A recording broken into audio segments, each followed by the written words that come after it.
They make great games. The end. No, seriously, they make great games.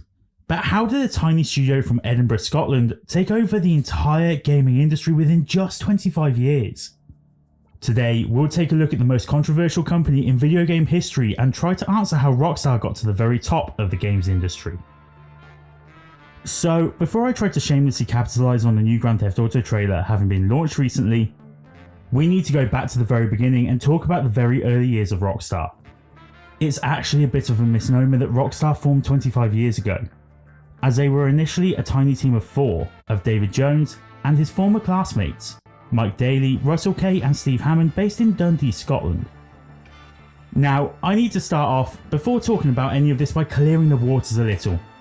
This video is going to be all about Rockstar Games, but in particular Rockstar North, the makers of Grand Theft Auto.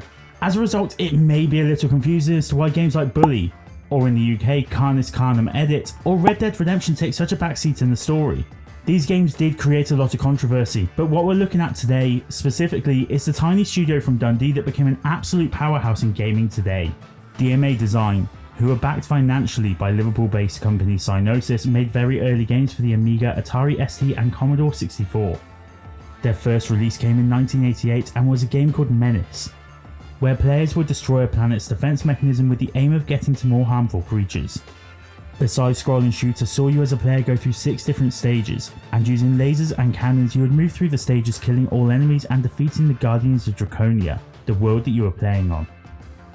Another side-scroller was released a year after, a game called Blood Money. This game had 4 stages, but you would take control of a different vehicle in each area. There was access to a helicopter, a submarine, a spacesuit and a fighter jet. These games sold 20,000 and 40,000 units respectively, and during an era where games were not treated as mainstream media, this was still a fantastic figure. In 1991, DMA Designs launched Lemmings, a completely different style of game that actually created a belief among people that the animal lemmings launched themselves off of cliffs. This was because the whole object of the game was to use parts and tools to get a group of lemmings, small green-haired humanoid characters, to throw themselves down cliffs and platform areas to get them to exit each stage, overcoming obstacles and gaps along the way. By the way, lemmings do not throw themselves off cliffs to commit mass suicide. It's not a thing and never has been, yet for some reason this game helped bear that urban legend. On a personal note, this is one of the very first games I actually actively remember playing and was totally in love with the bright colours and the act of these lemmings dropping off of ledges. This probably says a lot about my character. Lemmings was a big enough hit to get Nintendo to notice them, and DMA were contracted to work on Unirally for the Super Nintendo Entertainment System. This game was a high-speed racing game with 2-player support, and the single best thing about this game? The high-speed racing was done on unicycles. It was released in 1994 as Uniracers and then in Europe in 1995 as Unirally, and this game managed to use the idea of a 3D axis as you would perform stunts such as rotating the unicycle around the axis that the game provided. However, this very simple unicycle racing game was the start of controversy as far as DMA were concerned, a controversy that would follow DMA throughout its lifespan. After the game was released, DMA received a subpoena. Before Toy Story was a thing in 1995, Pixar had made a handful of short films. The most famous of these would likely be Tin Toy, a toy-themed short film that got referenced more than once in the Toy Story movies. The following year, they made a story about a small lamp that would be able to bounce around, now known as the Pixar Studios lamp. That lamp was known as Lux Jr. and starred in a short movie named after him. These 2 films have nothing to do with DMA or Uniracers, but I like context, so I'll leave them in there for good measure. But in 1987 they made a film called Red Stream. This bizarre short film, not that any of them weren't considered not bizarre, was all about a unicycle called Red who dreamt of juggling in a circus. This dream however would be interrupted, and he would realise that this can never happen as he's a unicycle. That is incredibly sobering and depressing. This unicycle was the reason that the subpoena came in, as Pixar would attempt to sue DMA Designs. Pixar were adamant that DMA had stolen the design for their main character, Red. Let's just backtrack. Pixar, ran by Steve Jobs, yes, the Steve Jobs, tried to sue a small company from Edinburgh over the design of a unicycle. something that was already an invention for many years by that point in time. In fact, really the only grounds that you could say Pixar may have been able to sue DMA was the fact that both box arts featured a red unicycle. In reality, the crossover between people playing racing games and people watching a unicycle having a dream were relatively small. I wonder why. Maybe it was something to do with the fact that Red's dream hadn't even made it to cinemas or home media by the time they started litigation. In the end, of course, nothing came from this lawsuit and DMA got to work on their next title for Nintendo, Body Harvest. This game was all about a genetically engineered soldier, a character named Adam Drake who investigated an alien attack force that returned to Earth every 25 years to human the harvest population for their organic material. Drake would take part in battles against these aliens, based across all eras and locations like World War I era Greece, the USA in the 1960s and Russia in the 1990s. Body Harvest was known for being brutal in more than one way. It was violent and full of dark themes, but also had an insane difficulty curve where the moment the tutorial was over, the player was almost expected to die repeatedly. The blood and violence of this game though was deemed as far too much for Nintendo. Initially the game was slated to be a release title, published by Nintendo for the Nintendo 64. The game was demoed along with 12 others at the 1995 Shoshinkai Show, or Space World to us, but despite it not being playable, it was still highly described as unfinished. This may have been due to the fact that Nintendo kept trying to change the game, literally, as they tried to direct the development team to make changes to both the gameplay and visual style of Body Harvest. These changes were all conveyed from Japanese to English, and the language barrier seemed to act as a literal barrier between Nintendo and DMA. DMA's head of design, David Jones, even stated regarding the relationship with Nintendo, "They really want you to focus on making Nintendo products. It's very hard to write games that you're not writing for yourself." He would then follow up in the same interview with Next Generation magazine issued in 1997 by stating, "Basically, we just have to listen to them, because we're not as good as they are. Nobody in the world is as good as they are. So it would be daft to try and say, we think you're wrong." Essentially, DMA designs were under the thumb of Nintendo, but with Body Harvest's core DNA being soaked in violence, Nintendo wanted to add RPG elements to the game to better suit the Japanese market. It would also suit the development tools offered by Nintendo for the Nintendo 64. However, Body Harvest struggled to get developed in time to be a launch title for the N64, and as a result DMA had failed in their contractual obligations to Nintendo. This would lead to Nintendo walking away from the deal, leaving DMA high and dry. In Europe, however, DMA had been on the radar of Gremlin Interactive, a subsidiary from Sheffield for some time. In 1997, Gremlin acquired both Magitech Design, the developers of such amazing smash hits as Busby, Gemini Wing and Raiden, and DMA Design, but still Gremlin were unkeen on the idea of supporting Body Harvest. They would initially, and reluctantly do so in Europe, but refused to support production in the United States. If only there was a games producer based in the USA who were known for increasing levels of violence in their video games. Nope, that's not a video game producer, that's a subscribe button. Seriously, I can't get rid of these things, they just pop up wherever. There's another! Please, someone stop this madness! There's even more, like seriously, these things, I think they might stop if you hit it and subscribe. And I know they'll definitely go away if you answer today's comment question of the video in the comments below. Which Grand Theft Auto game is your favourite and why? Now, where was that producer? Ah, Midway! There you are. Midway had made their name in violent games. In an era where everything was cute and colourful sprites ran from left to right, Midway saw things differently and wanted to produce games for an older demographic. And they were best known for a series that is still well known today.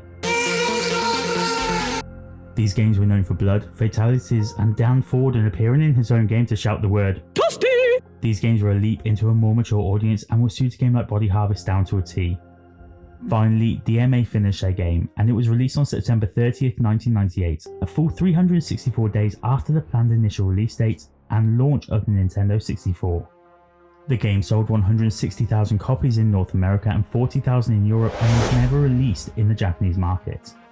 This made Body Harvest the 198th best-selling game out of a grand total of 398 released titles for the Nintendo 64. It would be fair to say that Body Harvest bombed in sales, and I'm left wondering whether or not it would have been the case if Nintendo had their way with making the changes that they really wanted to make. During the debacle of Body Harvest, DMA had already begun to work on a totally new IP. This game series began as a game called Race and Chase, a game where a police officer, controlled by the player, would be in pursuit of criminals. In Replay, a history of video games, a book written by Tristan Donovan, Donovan interviews Gary Penn, a games reviewer who wrote for Zap64 in the 1980s. He had ended up working for DMA at this point and helped work on the early Race and Chase title. He stated, "It was basically cops and robbers. It didn't really have much. It had an odd structure at the time, and it was very much a traditional mission-based thing. You choose your missions and it was quite linear in the way that it worked." This game evolved quite quickly after it was suggested that the dynamic be flipped due to it being more fun to be bad. As a result, a game that not many people at all have ever heard of was born. Grand Theft Auto. Grand Theft Auto saw you literally become the bad guy as suggested before and have you steal cars, kill innocent pedestrians and get chased through the streets by the police. The game itself was simple, but met many issues during the development and was nearly cancelled during the creation of the game. Again, according to Gary Penn, there are probably two things that it fell down on. One of them is stability, which is boring, but it crashed all of the fucking time. The designers couldn't test stuff out or try things out, it just kept crashing. Now, the other thing is that there was a problem with the handling. It was awful. It was too simmy. The core of playing was fundamentally broken. He continued, "There were steps being taken to fix that, but it really wasn't gelling together. The police behaved really badly. Then one day, I think it was a bug, the police suddenly became mental and aggressive. It was because they were trying to drive through you. That was an awesome moment."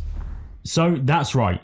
The main mechanic in the entirety of a series of games made over the last 20 years was made completely by accident. An error in coding. Grand Theft Auto.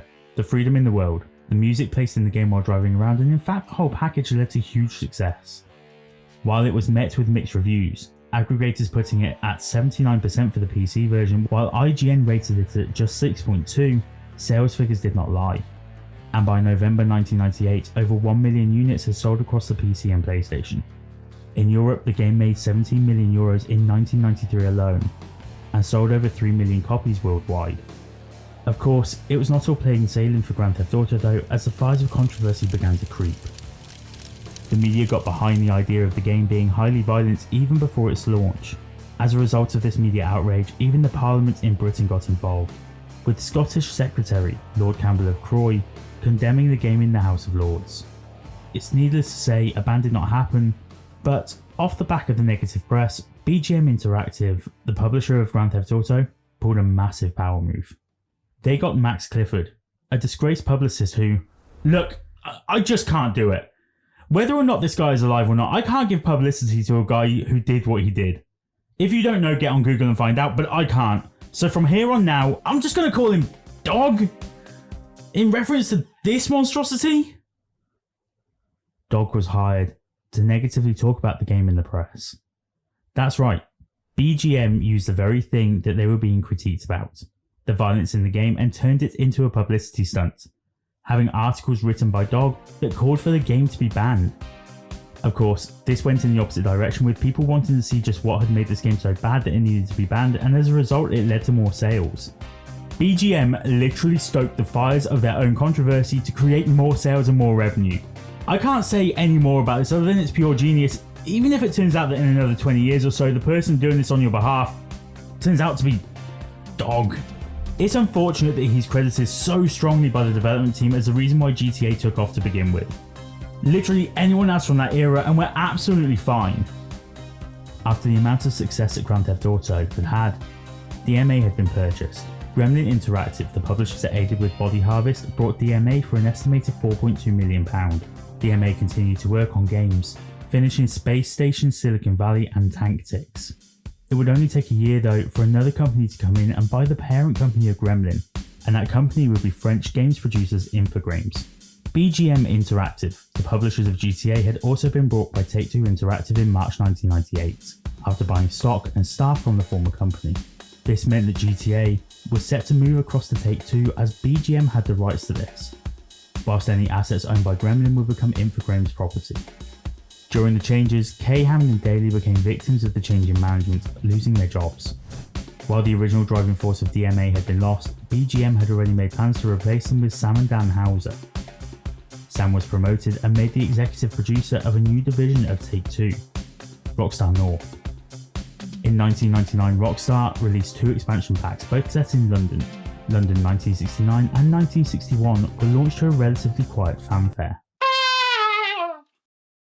The expansions kept all of the old features of Grand Theft Auto but changed some of the language. For instance, the word busted when you were arrested in the game was changed to nicked. You're nicked? Seriously, I'm not sure we even use this over here. In the same year, Rockstar also released a follow-up to the smash hit GTA with Grand Theft Auto 2, creating what would forever remain as a completely unoriginal naming tradition of game title and number. This game was set somewhere. No, sorry, I got that wrong. The game was set anywhere, USA, in an unspecified time era which fused retro and futuristic elements. The only real reference that we get to an era is that the game references a new millennium, which could have meant the year 2000, which was around 3 weeks after the game's release, or it could have meant the year 3000 for all we know. The biggest change in this game though would be the ability to save the game during the playthrough of a level. Jobs also came into play here, with players having to do jobs for one of 3 different syndicates, where completing jobs would see new missions unlocked but at the same time would start unrest with other rival syndicates. The game performed exceptionally, despite the criticism from, well, game critics. They slammed the graphics as not being any better than GTA 1, and the gameplay was said to be like a punch to the stomach. I'm not gonna lie here, that seems like a little bit of an over-exaggeration, Jeremy Dunham from IGN. I've played games where the gameplay is like a literal punch to the stomach, like Street Fighter. This is definitely not Street Fighter. Oh man, that was a really stupid comment, huh? Despite aggregate review scores of 69.92% for the PlayStation version, the game sold incredibly. The PlayStation version alone received a Platinum Sales Award from ELSPA, the Entertainment and Leisure Software Publishers Association, who were responsible for rating games before the PEGI ratings came in. PEGI 18. This indicated that the game had sold at least 300,000 copies in the UK alone. By the end of its lifespan, GTA had sold 2 million copies, and had rightfully earned its place in PlayStation's greatest hits collection. In the year 2000, Sony launched the PlayStation 2. This console had more power than anything that had come before it and allowed games to be played within a 3D space. This had been done before with the Nintendo 64 and PlayStation 1, but the power that the PlayStation 2 had would enable the space to feel real. I personally remember turning on Final Fantasy X for the first time on the PlayStation 2. Me and my friend would sit there and literally say to each other, "Graphics will never get any better than this." That comment aged well. Rockstar had already been developing a new Grand Theft Auto for a year already after the release of GTA 2. Of course, the success that GTA 2 had gave Sony the ultimate reason to greenlight the next project.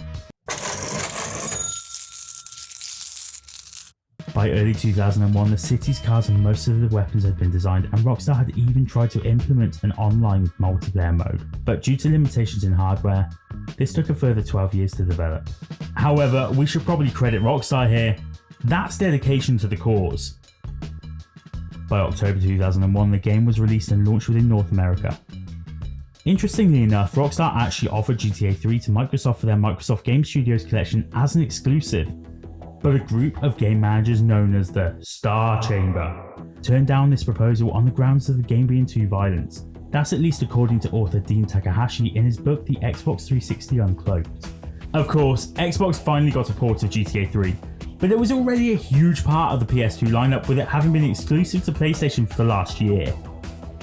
The team worked tirelessly between 1999 and 2001 on creating a 3D game space, one where, according to art director Aaron Garbett, players would feel like GTA 3 would be a place that you lived in, as opposed to other video games that were a thing that you played. Of course, turning a franchise from 2D to 3D comes with complications, and a lot of them came from the sound within this game. Voicing non-character players, for instance, where there was an estimated 8,000 to 18,000 different recorded dialogue lines recorded for the game. What the dealio? That's depending on whether you're asking Dan Houser, the producer of the game, or Raymond Usher, the sound director. I would probably err towards the sound director. I think it sounds like he knows what he's talking about. Rockstar, by September, were ready for the release of this epic game, but the world was not. as tragedy hit New York. The World Trade Center was the epicenter of a plane jacking that cost thousands of people their lives. In a show of good taste, Rockstar delayed the game, and even set about making some changes in the coding despite the game being ready to ship. They changed the police car design so that it no longer resembled the New York Police Department's famous blue and white stripe. Flight paths of planes were altered in order to avoid planes from being able to fly into or behind skyscrapers. And an entire mission was removed that referenced terrorism. They also changed the front cover of the game as the background felt too raw after 9/11, and so inspired by the Thomas Crown affair and films from that era, Rockstar developed what would still be in use today, their signature panel-styled cover. Despite these positive changes, the press jumped all over GTA 3, like seriously all over it. The game was absolutely lambasted because it rewarded players for causing mayhem and killing innocent people by the dozen. This article from GameSpy back in 2001, which I now can only find in archive records, states quite clearly that the game is a technically marvellous game, which it then uses purely to preposition the idea that the game is reprehensible. On one hand it tells us that the game is a work of art, while on the other hand it tells us that it should be winner of the most offensive game of the year. That award doesn't even exist! This article even goes on to ask who the game is for, and if it's appropriate for anyone, and if the answer exists it certainly won't be found in a 500-word essay. That's one thing we can agree on, GameSpy. I'm up to over 4,000 words right now and I don't think even I'll find the answer to that question. And that criticism was light though in comparison to, I don't know, let's say Australia, who banned the game before it even reached their shores because they couldn't find a way of putting it into their most offensive age bracket at the time, MA15. That was on you, Australia. Not having an 18 rating seems a bit foolish now, doesn't it? This, by the way, isn't quite right. It's a little bit of an over-dramatisation.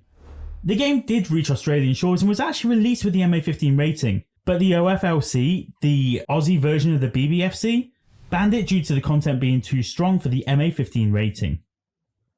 The real controversy though stemmed from players being able to have sex with prostitutes in the back of whatever car you're driving, and then after you've done the deed, you could kill them to get your money back. Psychologist David Walsh of the National Institution on Media and the Family claimed that the game glamorises antisocial and criminal activity. In 2002, the National Organisation for Women even tried to get Rockstar to withdraw the game from sale because it encouraged violence and the degradation of women. The Australian version did see the removal of the violence towards women and all instances of sexual acts being removed, leading to a re-release and a re-rating to MA18. There you go, Australia. Go you for making a new rating. However, in June 2003, a new height was reached for controversy for Rockstar Games, as two teenage stepbrothers shot at passing motorists. One was hurt, Kimberly Bede, and another was killed, Aaron Hemmel. In police statements, the brothers claimed that they were inspired by GTA 3 and the actions within the game. The families of Hemmel and Bede filed a class action lawsuit against the game's publishers seeking $246 million against Rockstar, Take-Two, Sony Computer Entertainment and Walmart for having sold the game to the teenagers. Rockstar and Take-Two filed for dismissal of the case, citing the First Amendment's free speech clause. It will be here that Rockstar will come up against a man who I think personally for the longest time was gaming's biggest nemesis. Lawyer Jack Thompson, as he denied the claims of the game's developers and attempted to seek a bigger stage for the court case. State Court. Rockstar's filing for dismissal, however, was approved, but this would not stop Thompson.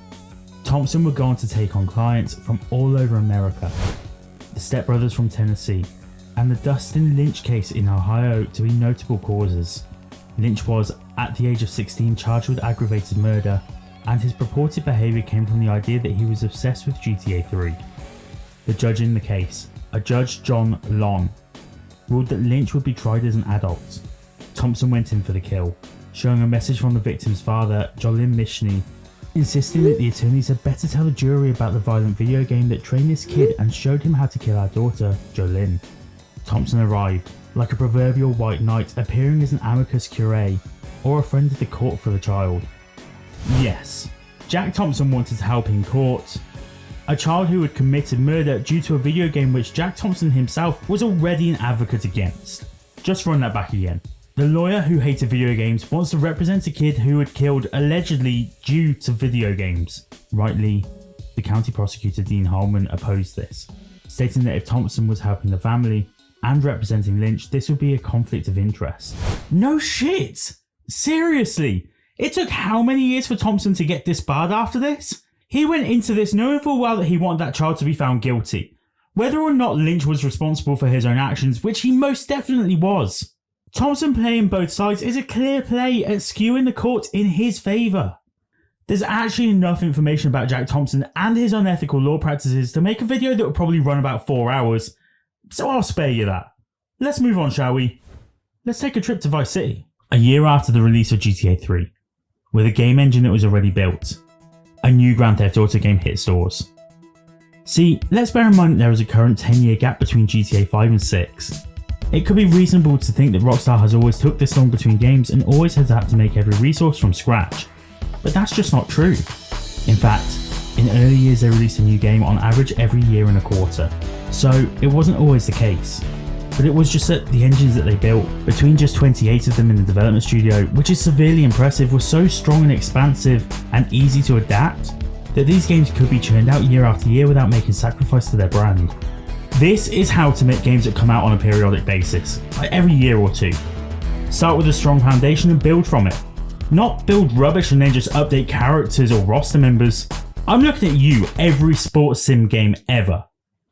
They updated the setting, moving from Liberty City to Vice City, a take on Miami, and dealt with some pretty poignant dramas, such as the 1980s crack epidemic, or the drug mafia of Miami, or the very worst sin of them all. Glam metal!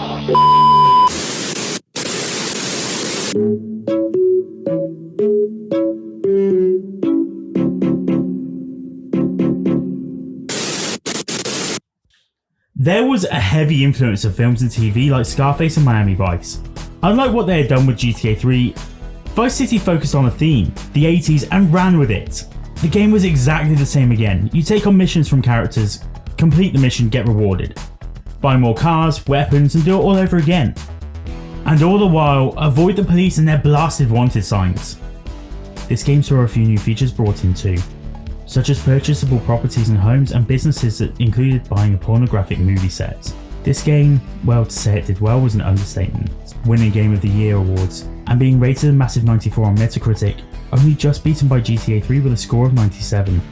Where it mattered the most though was the sales figures, and Vice City overtook its predecessor, selling 17.5 million copies worldwide and becoming the best-selling game of 2002, whereas GTA 3 sold a small, paltry 14 million copies. If you've been following the format of this video though so far, you'll have heard about all of the positives, so hopefully you'll have stuck around long enough for the negative, because being realistic about it, it's the bad, obscene or disgusting things that sell. Just like GTA games. At this point, it goes without saying that GTA was controversial. The whole franchise was based on being controversial, so I'm done stating it now. Let's just skip ahead to the good juicy parts. In November 2003, the Haitian Census Council and Haitian Americans for Human Rights held a protest in New York. They felt that the game depicted Haitians as thugs, criminals and drug dealers, and were outraged by the fact that players were invited to directly harm Haitian immigrants. What I love most of all in the fallout from all of this is the response from Rockstar, who basically apologised and then went on to say that the violence toward Haitians should be treated within the context of the game, the same game that also saw violence against other ethnic groups. In other words, Rockstar literally used the term, "I don't discriminate, I hate everybody equally," as an apology. It took the mayor of New York at the time, Michael Bloomberg, to threaten a ban on the game within the city, specifically to those under 18, for Rockstar to act and apologise, removing the offensive materials from within the game. The Haitian American Council weren't done though, and filed for a very similar notion in Miami. Again though, these were minor issues in comparison to what would come next. And if you've guessed the next bit has got anything to do with Jack Thompson, well done you can read titles. In June 2003, an 18-year-old shot and killed 2 police officers from Alabama, as well as a dispatcher, before stealing a police car and fleeing from the scene of the crime. This, it has to be said, looked just like something from a GTA game, and the perpetrator's defense didn't help. As he was cited over and over again, life is like a video game. Everybody's got to die sometime. Of course, Jack would get involved, announcing on March 2005 that he would be filing a lawsuit on behalf of 2 of the 3 victims. The case began in November, and just after the opening day, Thompson went out of his way to email various websites to comment on what had occurred. In these emails, he compared the sale of Grand Theft Auto to the attack on Pearl Harbor during World War II. I assume Jack Thompson, while a stain on the pants of video gaming, must be relatively speaking, somewhat of an intelligent human being. And to make this comparison, when you're dragging a company through the mud for inappropriate content is kind of hypocritical.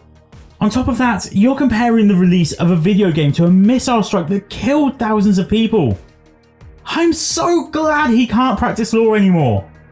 3 days after making this statement and calling out the judge presiding over the case, stating that the judge did not see the game, following the judge refusing to restrict sales of GTA, a legal firm called Blank Rome stepped in and filed a motion to have Thompson removed from the case, claiming that his behaviour was contempt for the court. Actually, I think their exact words here would be a better description. Inappropriate by a member of the bar. Unprofessional and contemptible. Wow. Way to go with a jury of your peers. Thompson was dismissed from the case, and his license to practice in Alabama was revoked. Thompson responded by accusing the judge of violating the first 3 Alabama canons of judicial ethics, and even tried to claim the judge had no authority. He accused the courts of bullying behaviour and punishing him for aggressively telling the truth. In desperation, he would send a letter to the Alabama bar, accusing Judge Moore of breaking the rules of the bar by publicly disclosing that he had filed a complaint against Thompson. He accused the judge of the case that he had not given Moore a fair trial and threatened FBI action. He even went so far as to give the state bar until 5 PM Eastern Time on February 17, 2006 to drop the complaint and reinstate his license to practice in Alabama again.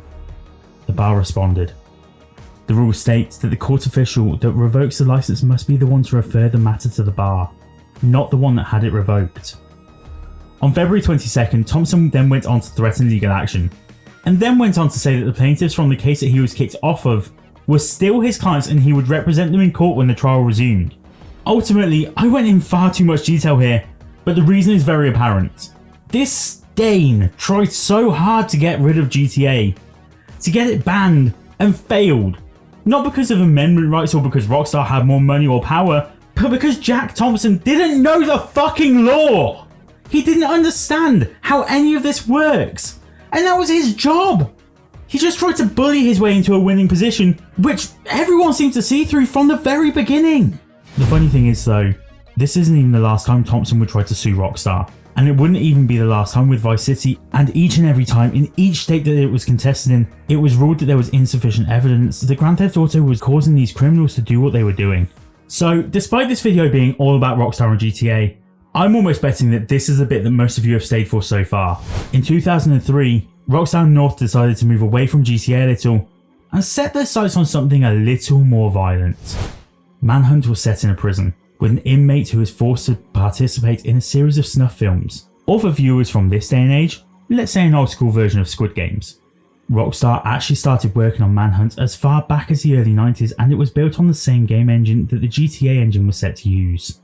Between pressure to get GTA games finished though, Manhunt remained postponed until a time came where they could work on it solely.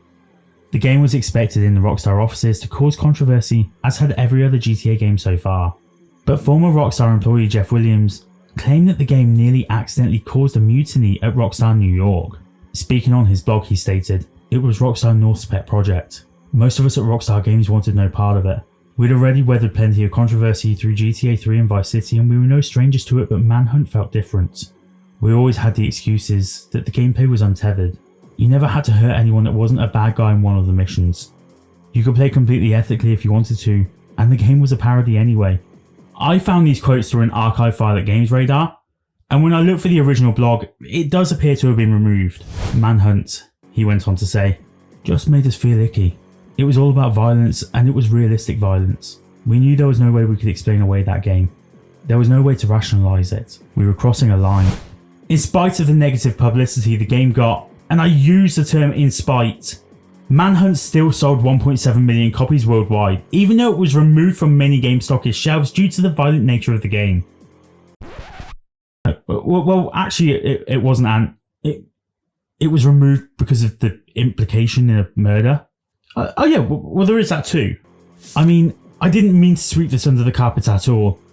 A child died, a 14-year-old boy, Stefan Pekira, in Leicestershire. 17-year-old Warren LeBlanc reportedly had played the game and then reenacted a murder from within the game. The only evidence they had was a copy of the game that was in the perpetrator's room. Apparently this had been enough for the parents of the victim to blame the game rather than any other potential issue. Elsewhere, the regulatory board at the time offered sympathy to the family, but any link to the game was dismissed, and rightly so. They defended themselves by stating that the game was intended for adults. It wasn't meant for children. It was rated 18+ for a reason. This ban though fueled sales as the news spread and people wanted to see what was so bad within the game. Of course, from further afield, who would pop up again? Condemning Rockstar again, but Jack No, I'm not doing this again! I'm done with Jack fucking Thompson!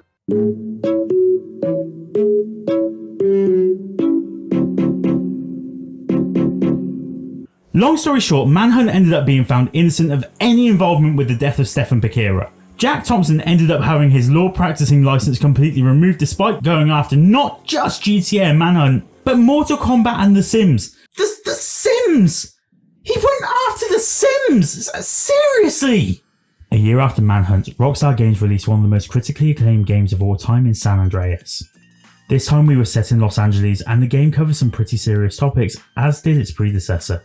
Rivalries between street gangs, crack epidemics, and the 1992 LA riots were three of many issues San Andreas mentioned or referenced. This game saw some more RPG elements thrown in, learnable skills and customization being the main two. This would be the last Grand Theft Auto game on the PlayStation 2 and was easily the most involved of all of the games despite it maintaining a lot of the older game's DNA. Staggeringly, GTA San Andreas sold 27.5 million copies, making it the 31st best-selling game of all time, narrowly beaten by Grand Theft Auto 4. This was an incredible achievement, and it was put down to a number of things. The game introduced some novel ideas such as gang wars, where you would fight enemy gangs after you would kill 3 gang members within a territory. Once you kill 3 waves of enemies, that territory is yours, and then you can use that area to bring in money through controlling it. It also brought in car modification, burglaries, and more minigames to do with gambling. It also brought in a whole new map as opposed to just being a reskin that was offered by Vice City. Obi Vermai, in a blog post entitled Inside Rockstar North, stated that it was obvious that Vice City hadn't innovated that much and another reskin just wasn't going to fly. They argued amongst themselves in a small panel of 5, who made all of the decisions on the game. Representatives from Rockstar wanted them to have 3 cities in the game and for them to be on different maps, whereas Vermai wanted them to be on the same map once again. The same as they had been for the previous games that you could drive between them. He cites this meeting as one that he still has nightmares about. The development was only one part of the problem too, as previously cut content managed to make its way back to the ether. In June 2005, a software patch was released by Patrick Wildenborg, or Patrick W. It was found that the game had originally had content where the main character CJ and his girlfriend have an exchange on their front door. She then asks him if he'd like to come in for some coffee. The camera during this stays outside and there is an inference through moaning and noises that the two, well, you know. With this patch, the camera follows CJ and shows the two engaging in intercourse, fully clothed and with a minigame to boot. This, a fan-made patch of something that should have been barely an issue, caused San Andreas to be recalled completely and re-released with the sexual elements removed completely, along with a re-rating of AO in North America, making San Andreas the only released video game to have ever received an AO rating. Oh, and Australia? They banned the game. Of course they did. This though was not handled well by Rockstar, who refused to publicly comment on the incident, which in turn ended up having a huge impact on the games industry. ESRB now fines up to $1 million to game developers if they don't disclose the extent of their graphic content before submitting approval for ratings. Hillary Clinton also declared that she would begin work on a bill that would make it a crime to sell violent or sexually explicit video games to minors, and that would be accompanied by a $5,000 fine. This bill was referred to Senate, but obviously judging that they had more important things to worry about, it never got actioned and so it expired. If you ask me, and you probably didn't, but at this point you're about 38 minutes into watching this, you've stuck around long enough to deal with me being insufferable about subscribing to the channel. Seriously, go do that now. And you've reached a point where you've invested more time into this video than you'd like to see wasted. So guess what? You're going to get my opinion anyway. I remember this all as a teenager growing up, not really understanding and thinking that it was just a mod that got released. It's now after 19 years that I see this for what it is and understand all of the whys and wherefores, and if I'm honest, I still think it's an absolute abject load of rubbish. Governments effectively raised the age of purchase from 18 to adults only, or only over the age of 21 in America. And if I'm honest, I feel like anyone that's over the age of 18 has probably had sex themselves, so is unlikely to be offended by this. Not to mention, it got banned from the core of the game. The camera panned away from it while the noises resumed. And at the very worst case scenario, both characters were fully clothed during these scenes anyway. On top of that, you still have access to prostitutes in the game and you still kill harmless people in graphic ways. Those two things alone are probably more of an issue than two characters having consensual sex. But here we are. Let's raise the age rating and try and get a game banned for something that, let's face it, has already been removed to avoid the scenario from happening, and it's only been uncovered by someone else patching over the top of it or modding the game. I just can't agree that Rockstar are actually in the wrong on this one, and I'd actually say that they did most of what they could to avoid this situation from happening. In 2008, we returned to Liberty City, the main setting from GTA 3, as we took on the role of Nico Bellic and ignored calls from our annoying brother who just wanted to go bowling all the time. Nico, it's Roman. Let's go bowling. Sorry, I just needed to get that one off my chest.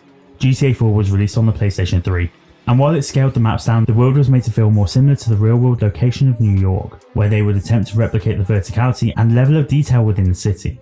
The game was widely praised, with the narrative and open world design being chosen as key elements as to what made this game so special. The game is considered still to be one of the greatest games of all time, and multiple gaming publications listed it as their game of the year. This of course was aided by the team growing, now to a respectable 220-man team. This team was backed up by Rockstar Games, as opposed to Rockstar North, who would lend a further 1,000 men to help create this juggernaut. Not only was it helped by manpower though, but also by money, as the game, according to producer Leslie Benzies, was powered by an estimated budget of $100 million, making it one of the most expensive video games ever made. The game released and instantly was a massive hit, selling over 25 million copies and making over $500 million in just 1 week, pushing it far above its predecessors in terms of sales. So, right here is where I turn around and say, yeah, well this was controversial and created issues, right? Well, no actually. GTA 4 was perfect. No one ever found anything troubling about GTA 4 at all. Oh, who the hell am I trying to kid? I mean, let's start with the drink driving. The game allowed you to take shots of alcohol and then get behind the wheel of a car and with blurred vision and ruined controls attempt to take whoever you had in the passenger seat home, whether that be your brother or your date. The Mothers Against Drunk Driving Group, a non-profit organisation, requested that the ESRB change the rating of the game to adults only as a result of this, and asked Rockstar to consider no longer producing the game due to ethics and social responsibility, out of respect for the victims of drunk drivers. Rockstar responded brilliantly but harshly, stating that while they respected the MADD's work, their audience should be smart enough to know that the game is portraying content and doesn't condone the actions of anyone that does drink drive. As time went on, more teenagers went on more sprees and blamed Rockstar. 6 of them were arrested in New York for robbery, and an 18-year-old was arrested in Bangkok for killing a taxi driver after he tried to hijack the vehicle. And a grandmother in Louisiana was shot in the head by her 8-year-old grandson after he played GTA. In Thailand, the game was banned. Across the other felonies, the same was deduced each time. These were children, and they shouldn't have been playing the game, and the 8-year-old was even too young to be charged for his grandmother's death. I will make a summary of all of these felonies and all of the rest of them across the GTA games at the end of this video, right after I finish this up, because we're getting so close. One more mainline game and a trailer to go. This is where, almost ironically, the most amount of success happens with the least amount to discuss. However, I'll start just by saying that it's almost hard to believe that this game launched 10 years ago. It still feels as current as many games of this generation, and it's 2 generations old now. I'm not saying in terms of graphics, but definitely in terms of gameplay and even more so fan base. As it stands at this point in time, in December 2023, over 262,000 people still play this game online. The following on YouTube is massive. The community for GTA 5 is nothing but remarkable. Honestly speaking, you would think that this is still a current new game.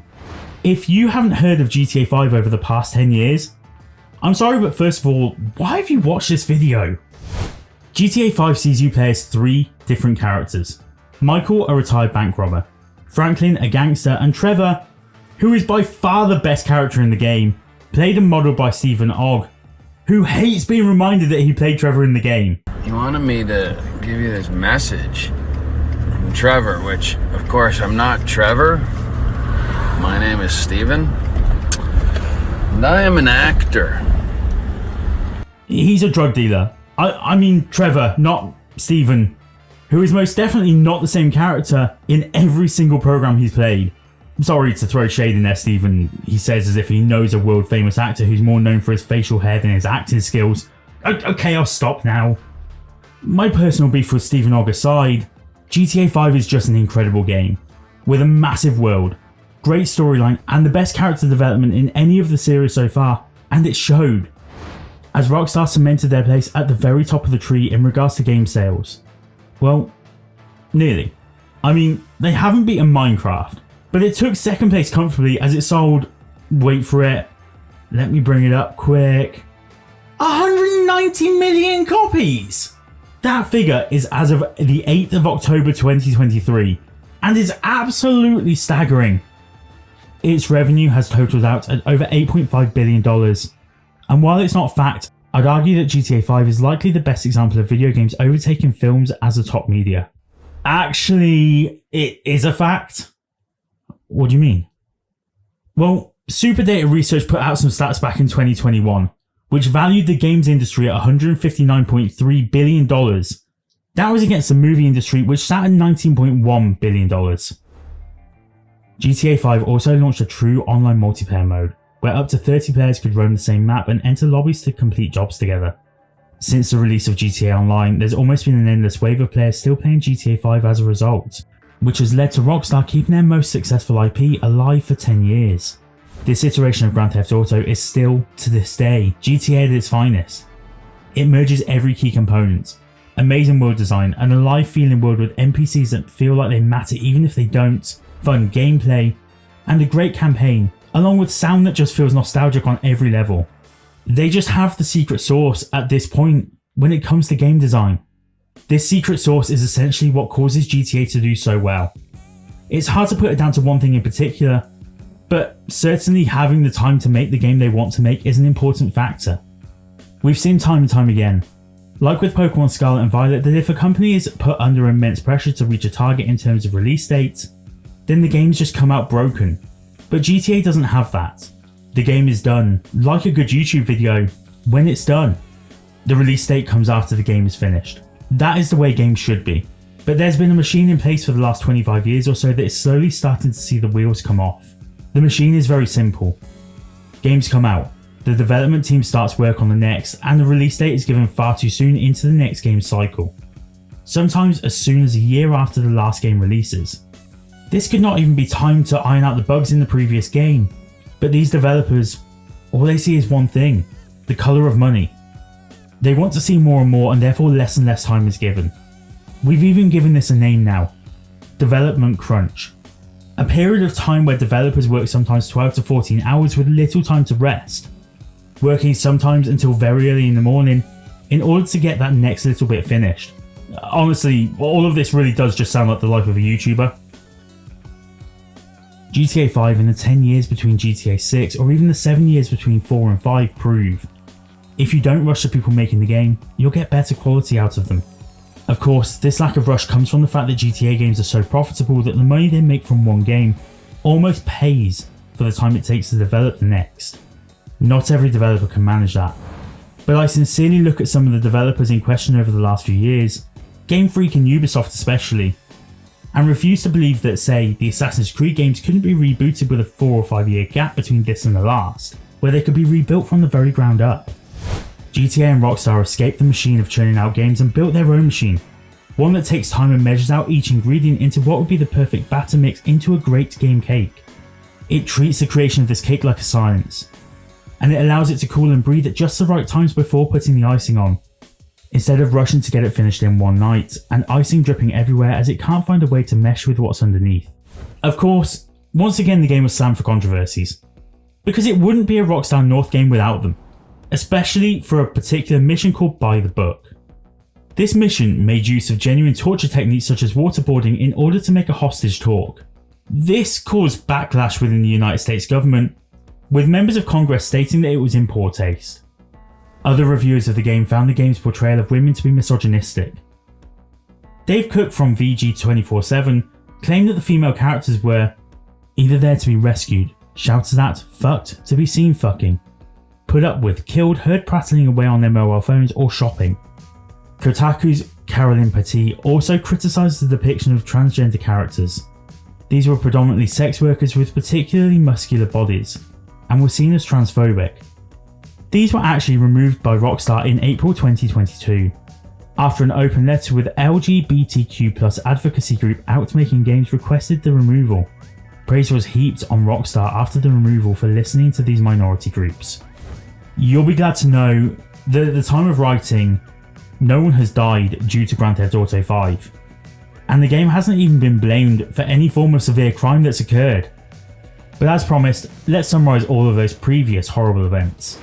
GTA has always been a controversial series, and Rockstar are no strangers to that controversy, even sometimes flying in the face of it and actually trying their hardest to embrace it to generate more sales. However, when they started getting blamed for deaths and people started harming others as a result of playing the games, it made me think. But not necessarily about video games. See, every one of these cases got thrown out. And it's not like they all happened when Rockstar was a gigantic mega company. As it stands, Rockstar are the biggest they've ever been and are creating less controversy than ever before. In fact, all they're really doing right now is blowing up the internet. I'm sure that you found your way here because of the latest trailer for GTA 6. The one that launched at the end of November, that shows off absolutely nothing but everything all at once. The game looks sensational, an actual masterpiece of this generation's power and capability. But this one will create even less controversy. Actually, it'll probably answer some from GTA 5. Women will no longer be looked at in a misogynistic light as one of the main characters is female. I just hope that they don't feel the need to weaken some of the elements down because it's a female and they let her act just as insane as some of the previous characters we've seen in a GTA game previously. In terms of the murders that have had fingers pointed at GTA for the longest part, look, it is very easy to find a scapegoat when things go wrong. And a game steeped in controversy is always going to be a wonderful scapegoat. However, people are in control of their own actions. If you decided to kill a friend, then that's your decision. And you're in control no matter how many video games we play, films we watch, or music we digest. Remember when Marilyn Manson was literally arrested because the Columbine shooter had been listening to his music on the day he shot up that school? Media is and will always be the greatest scapegoat because it's so much easier to blame something tangible rather than blame the unseen. Things like mental health, issues at home and trauma, they all play a much bigger part of this than any media could ever play. There is no 100% certifiable cause for why people do what they do, but I'm almost certain that just these three things alone are more likely to make a killer than playing a few hours on a video game, where players do tend to be able to understand and are able to draw a line between fiction on the screen and reality. Just because you're playing out a dark fantasy on the screen, and it's not even the player's dark fantasy, it's the developers and the writers, it doesn't make you likely to go out and do it yourself. In terms of the question at hand though, Rockstar Games 100% sit at the top of the mountain when it comes to games and sales figures. Their latest trailer for GTA 6 gained 142 million views within just a week, which is just quite frankly insane. They do this, as I explained previously. They make great games. They don't succumb to the idea of pressure or crunching to get the job done. They are given the time that they need, want, and deserve to make the games as well fleshed out as possible. These games, especially GTA 4 and 5, sit amongst some of the most impressive games ever made, which then leads to more fanfare. Think of it a bit like CD Projekt Red, around the days of The Witcher 3. The hype everyone in their games got just because of how well made The Witcher 3 was crazy. Unfortunately, they fell more into the machine of gaming, whereas GTA can't fall into this trap because it's in its own machine. Whew, that was long, even by my standards. If you've watched to the end, do you know what? Go get yourself a cookie. You deserve it. I'm off to go get mine now. I'll see you next time.